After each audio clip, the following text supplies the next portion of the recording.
Thank you very much for being here. I'll be glad to try to answer your questions. Sir? Hi, Secretary Ross, Richard Madden, CTV Television, Canada. 2 questions on NAFTA. Number one, knowing the timeline with various elections, whether it's in Mexico, the midterms, or in Canada, what are the consequences of being unable to reach a deal with NAFTA by this year's end? That's a good question. It certainly is the case. You have a presidential election in Mexico next July. You have the midterm elections here also next fall. And TPA, the Trade Promotion Authority itself, expires here in July of 2018. So there are plenty of reasons to try to get this done quickly. In an ideal world, we'd try to get it done by the end of this calendar year. That would be a record speed for any big trade negotiation. So I don't know whether we'll be able to do that, but we are certainly mindful of the calendar and the fact that the calendar is fundamentally not our friend. And speaking with Canadian officials as well, they're sensing some confusion as to who's in charge of the NAFTA file, whether it be you or Mr. Lighthizer. I'm wondering who's in charge. Well, as we've explained before, Mr. Lighthizer has statutory authority as the U.S. trade rep, but we all feel that this is a sufficiently complicated process that we're going to bring as many intellectual resources to bear on it as we can. Thank you. Yes, Adam B. Sudi with Politico. Please speak up. Adam B. Sudi with Politico. I had a question about the timeline on the steel and aluminum investigations. What's sort of the timeline for how long, I mean, the reports would come out, and then how long would it be until we see action by the president? And is there any concern that what could be decided might not hold up to legal scrutiny, to WTO action? Are you looking at reaching a conclusion that could, keeping those legal sort of pitfalls in mind on a final deal? And are Canada and Mexico being viewed as possible? Well, that's a whole lot of questions. I don't know if anybody else will have any time to ask anything, but I'll try to answer them. In terms of the legal pitfalls, we assume that if there's any affirmative action that comes out of either one, there probably will be either a domestic legal challenge and or a WTO challenge. So we obviously have that very much in mind. As to when the reports will come out, the President has announced that they will both be supposed to come out during the month of June. So that's the schedule that we will be on. This coming Thursday, we have some public hearings on the aluminum process. We already had the public hearings on the steel one. And so logically, the steel one will come out first, and then the aluminum one will come out a little bit later. I think those were the questions that you had. Canada and Mexico, is there a sense that they could be carved out for the investigation from any action? Well, since we haven't rendered our report yet, it's a little premature to say exactly what will be in and what will be outside of either one. Yeah, Peter Sun with Capital Intel BBN.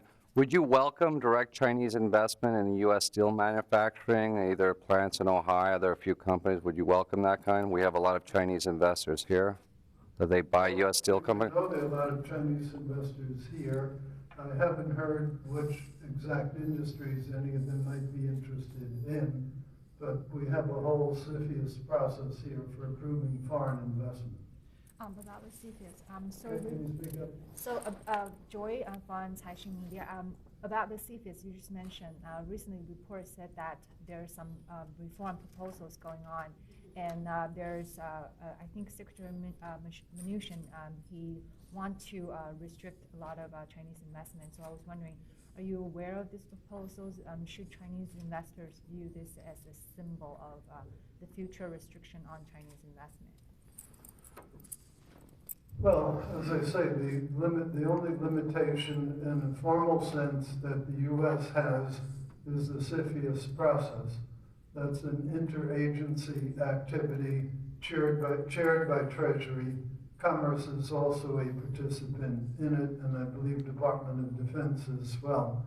Other than that, there are no formal restrictions in the United States on foreign investment from anywhere. The Secretary, a follow-up to that, there are reports that they are looking to expand the CFIUS restrictions into high tech, into artificial intelligence. Can you comment on that?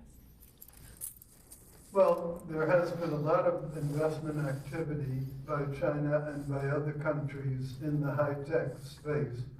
And where national defense interests are an issue, there have been some proposals turned down. I haven't seen the exact proposed congressional legislation, so I don't really have any comment on it as such. Rates and other sources of the restriction of market access to China. Well, on currency manipulation, Congress has specified several very specific criteria that must be employed in designating a country as a currency manipulator. Those reports are rendered by the Treasury Department generally each April and each October. In the April report, Secretary Mnuchin did not brand any country as a currency manipulator. Frank Weber with Handelsblatt German Business Daily. What kind of taxes or what else have the German or European car makers to pay in the future? What do you think when they export cars to the United States? Well, the tariff on cars coming into the U.S. is 2.5%. Tariff on cars going into Europe is 10%. Secretary, sticking with Europe, you said on CNBC that you said the door is still open to TTIP. The European Commission and Germany seem to disagree. No, What's the I status didn't of say I was those? open to TTIP. What is the status of those To negotiations? TPP. I said we were open to negotiating with Europe. Right. That's why we made the conscious decision not to cancel TTIP. Right, Those so- talks, however, have been inactive for some little while. Secretary Ross, Andrew Maida with Bloomberg News. Yes, sir. You mentioned the CFIUS process and how in the U.S. it's relatively unrestricted. There are members of Congress who are pushing for it to become more restrictive, particularly to crack down on national security risk from countries like China. What's your view on that? Should the Well, process as I said in answer to the prior question, I haven't seen the proposed legislation, so I really don't have a point of view on it.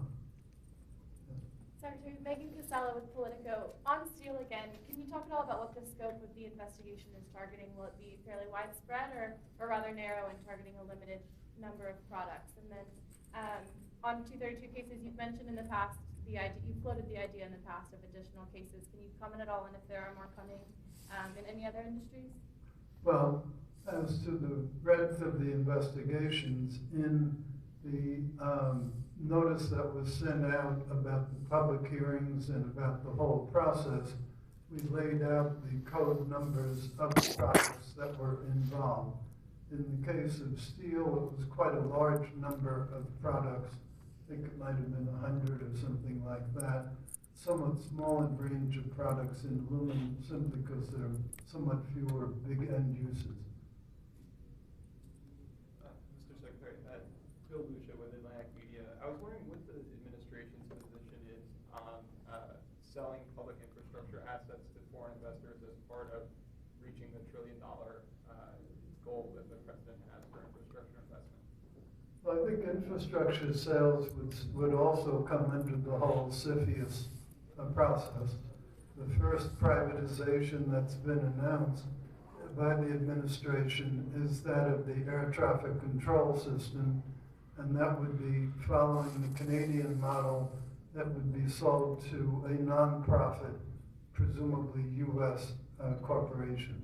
That's the only one of which I'm aware that there's actually been an announcement thus far. Secretary Ross, I'm Robert Delaney from the South China Morning Post. I just wanted to ask, are there any plans to negotiate a renewed effort on some sort of trans-Pacific trade agreement? Well, as you know, Vice President Pence and I were in Japan several weeks ago, and have expressed a willingness on the U.S. part to indulge in bilateral talks with Japan. We've also had some very, very preliminary scoping sessions with some of the other individual nations. But TPP as such is dead. There is no political will on either side of the aisle to reactivate TPP. And that would have been true, I believe, regardless of who won the presidential election. Can you say which other nations you are having preliminary? Well, we like to announce things when it's agreeable to the other nation as well. The Japanese have acknowledged our overture. So far, I don't think other nations have. Secretary Ross, Judy Jensen for Financial Times Chinese edition. Have you decided whether to launch a True 32 review of the semiconductors industry, particularly with respect to Chinese government's announced 150 billion investments? Well, at such time as we make a decision to launch at 232 on any topic, whether it's semiconductors or anything else, that would be the time when we would announce it. We have not made a decision, so we have not made an announcement. So we are Zhang Han from 21st Century Business Herald, and we are going to see the end of U.S.-China 100-day of trade and investment negotiation. What do you see going forward? And is there any possibility for breakthrough for high-tech products export to China? That relates to the same CFIUS kind of question and the BIS, the Bureau of Industry and Security Activities. There are high-tech products that have been sold to China and to other countries. The limitations are product by product, depending on whether or not there is felt to be a national security provision that requires the prohibition. So there is no blanket policy one way or the other. Last question. From Vietnam Television. Mr. Secretary, can you describe and summarize for us what are the differences between this year's SelectUSA and last year? What are the differences between this year's SelectUSA and the last year? No, the difference between this year's SelectUSA and last year's. Oh, yeah, the difference is several. One, it's a record number of attendees. We had 2,800 attendees this year, which is by far the most in any of the SelectUSA. Second, two particularly large increases in delegations occurred this year. One is from China and one is from Japan. If memory serves, Chinese delegation is something like 155, and I think the Japanese delegation is around 130. Third thing is that we have this year 51 states and territories at the SelectUSA Summit, namely their economic development people from that very large number of bodies. And that's a wonderful thing because it gives the foreign potential investors very good access to what are the economic incentives that the various states and other locales will give them for investing in that territory. So it's been a very, very successful conference so far. We're only partway through. As you know, it continues again tomorrow. And we're very hopeful that just as prior conferences have literally resulted in tens of billions of dollars of foreign direct investment, we're hopeful to set a new record for this one as well. Thanks, everyone. Okay. You said take one more? That was last Oh. one. If you want to do one. You already had one. You need somebody who didn't have one. You in the corner. Simon Ma, Business Weekly from Taiwan. I have a question about how do you think about the manufacturing capability of Taiwan companies, just like Foxconn can cooperate USA companies in the future? Wasn't really able to hear that. Can you repeat the question? Capability of Taiwanese manufacturers and Foxconn to produce in the future, value, yeah. Well, Foxconn is a very, very successful business. They took over Sharp, they've taken over a number of things, and I believe they're bidding on some other companies right as we sit here. They also have indicated some potential interest in opening up factories in the U.S. Thank you very much.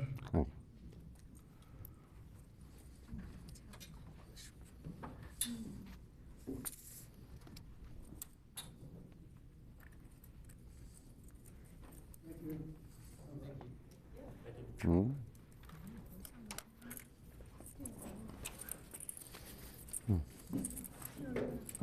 All right.